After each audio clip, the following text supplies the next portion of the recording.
gbọ́dọ̀ bàjẹ́. àṣà yóò gbọ́dọ̀ bàjẹ́ o. Kò gbọ́dọ̀ bàjẹ́. àṣà yóò gbọ́dọ̀ bàjẹ́ o. Ẹ̀yin aṣíwájú. àṣà yóò gbọ́dọ̀ bàjẹ́ o. Ẹ̀yin olùkọ́. àṣà yóò gbọ́dọ̀ bàjẹ́ o. Amúlùdùn pátá. àṣà yóò gbọ́dọ̀ bàjẹ́ o. Akéwì sùn jálẹ̀. àṣà yóò gbọ́dọ̀ bàjẹ́ o. Ẹ̀yin kábíyèsí. Téńté Ọ̀ṣun lé téńté Ọ̀ṣun dòṣù pa o. Ọ̀ṣun lé téńté Ọ̀ṣun lé téńté Ọ̀ṣun lé téńté Ọ̀ṣun dòṣù pa o. Ọ̀ṣun lé téńté. Òkè akábọ̀ sínú ètò ti ṣèlú. Ohun tí a fẹ́ ṣe lónìí, òun ni kí a ṣe àfihàn, kí a ṣe ìránnilétí, torí pé Yorùbá bọ̀ ó yin ni kájọ lè ṣe òmíràn ni. Lórúkọ mi, lórúkọ mọ̀lẹ́bí mi, mò ń dúpẹ́ púpọ̀ lọ́wọ́ àwọn ẹgbẹ́ akọ̀mọlédè àti àṣà Yorùbá ti ìpínlẹ̀ Ọ̀ṣun.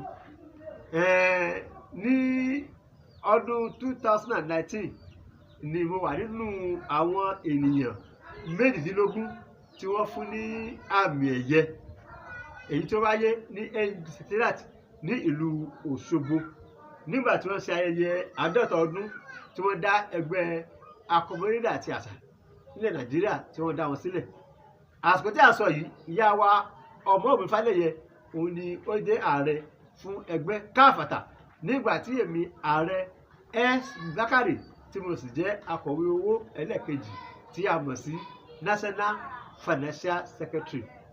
Àsìkò tí a sọ yìí, ọ̀rẹ́ mi alàgbà Níran Ọbádáre òun ni alága fún ẹgbẹ́ yìí ní ìpínlẹ̀ Ọ̀ṣun.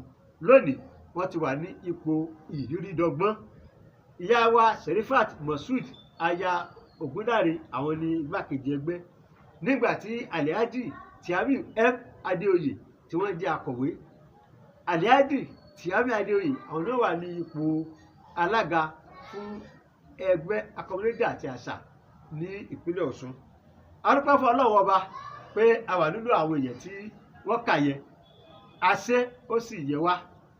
Bákan náà, mo dúpẹ́ pọ̀ lọ́wọ́ àwọn tí wọ́n tẹ̀lé mi lọ ní àti ìpínlẹ̀ Kwara, bẹ̀rẹ̀ lórí alàgbà Yàyà Adébísí Adéwọyè, ìyá wa Kíkẹ́ Dájì aya Ajẹwayọ̀ àti Bọ́lá Adéyẹmí aya Àgbébí. Àwọn ní àrùn mẹ́ta tí wọ́n bá mi dí ọ̀hún. Adúpẹ́ pé fún. Yorùbá bọ̀ wọ́n ní gbé oko bá jìnà sílé ìlà kì í kó. Ẹ̀yin náà ṣe kí ni ẹ̀fọ́jú ló ń jẹ. Tinubu jẹ ní Ogun State nìyẹn o. Àbí òye bàbí bàbá wọn ni. Àlọ́ òkèrè àwọn dàgbà. Ààrẹ àgọ́lọ́ fọlọ́yà. Àbí òye bàbí bàbá wọn ni. Ààrẹ àgọ́. Àtọ́wọ́ ẹni tí òkú wọn ṣe. Ààrẹ àgọ́. Kẹ̀kẹ́ bàbí. Ibà tó ń lọ rẹ̀ jẹ́.